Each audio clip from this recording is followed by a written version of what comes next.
राष्ट्रीय राजधानी दिल्ली में भारतीय जनता पार्टी बीजेपी की सरकार का आगाज हो गया है। रेखा गुप्ता ने केंद्र शासित प्रदेश दिल्ली के मुख्यमंत्री पद की शपथ ले ली है।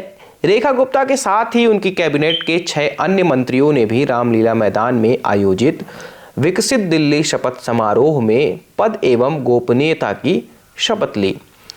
शपथ लेने वाले मंत्रियों में एक नाम सीएम पद के मजबूत दावेदार माने जा रहे प्रवेश वर्मा का भी था। बीजेपी का रेखा गुप्ता को सीएम बनाने का दांव क्या है और प्रवेश वर्मा क्यों सीएम की रेस में पिछड़ गए, यह सवाल सिर्फ मेरा और आपका नहीं बल्कि संपूर्ण दिल्ली वासियों का भी है। इसका सटीक जवाब तो नहीं दे पाएंगे, लेकिन कुछ पॉइंट्स आपके सामने ज़रूर बताएंगे जिससे यह अंदाज़ा लगाया जा सकेगा कि दिल्ली की कमान रेखा गुप्ता को क्यों सौंपी गई। नमस्कार, मैं ऋषिराज शुक्ला और आप देख रहे हैं सम्यक भारत। सबसे पहले महिला आकर्षण।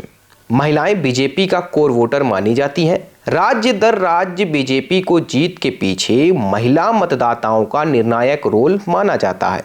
खुद प्रधानमंत्री नरेंद्र मोदी भी ज्ञान, गरीब, युवा, अन्नदाता और नारी की बात करते हैं। बीजेपी भी हर चुनाव में महिलाओं को आरक्षण देने के लिए संसद में पारित शक्ति बंधन अधिनियम को अपनी उपलब्धि के तौर पर लेकर आती रही है और अपना प्रमाण पत्र के रूप में भी उसे प्रस्तुत करती रही है।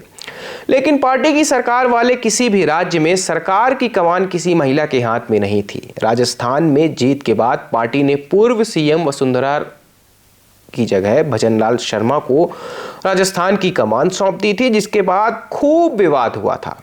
उन्हें सीएम का स्वाभाविक दावेदार भी माना जा रहा था, लेकिन भजनलाल शर्मा को कमान दी गई थी। अब बीजेपी ने दिल्ली में महिला सीएम को बैठाकर पूरे देश की महिलाओं को यह संदेश देने की कोशिश की है कि हमने राष्ट्रीय राजधानी की सरकार की कमान एक महिला को दे दी है। दूसरा मुद्दा अगर देखें तो जातीय शंकाओं का अंत। बीजेपी की एक पहचान बनिया और ब्राह्मण की पार्टी के रूप में रही है। वोट बेस के विस्तार में अलग अलग जातियों, समाज के अलग अलग वर्गों को जोड़कर बनी इस पार्टी में आज 1.5 दर्जन से अधिक राज्यों में सरकार बना ली है। लेकिन पूर्वोत्तर के एक राज्य को छोड़ दें तो कहीं भी सरकार की कमान वैश्य वर्ग से आने वाले किसी नेता के हाथ में नहीं है। ब्राह्मण वर्ग की बात करें तो राजस्थान में भजनलाल शर्मा, महाराष्ट्र में देवेंद्र फडणवीस और असम में हिमंत बिश्व शर्मा के रूप में 3 ब्राह्मण सीएम कमान संभाले हुए हैं। मणिपुर के मुख्यमंत्री डॉक्टर मणिक साहा को हटा दिया जाए तो पार्टी की सरकार वाले किसी अन्य राज्य में वैश्य समाज से आने वाले कोई भी नेता को मुख्यमंत्री की कुर्सी पर पदस्थ नहीं किया गया था। लेकिन अब बीजेपी ने हिंदी पट्टी के एक राज्य में भी सरकार की कमान इस समाज से आने वाले एक नेता को यानी रेखा गुप्ता को सौंपकर अपने कोर वोटर को एक संदेश देने की कोशिश की है कि जो भी पार्टी के साथ जुड़ा रहेगा वो आगे जाएगा।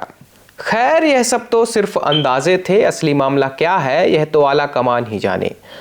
आपके इस निर्णय में क्या विचार है हमसे जरूर साझा करें। बाकी ऐसी ही तमाम जानकारियों के लिए बने रहें सम्यक भारत से। धन्यवाद।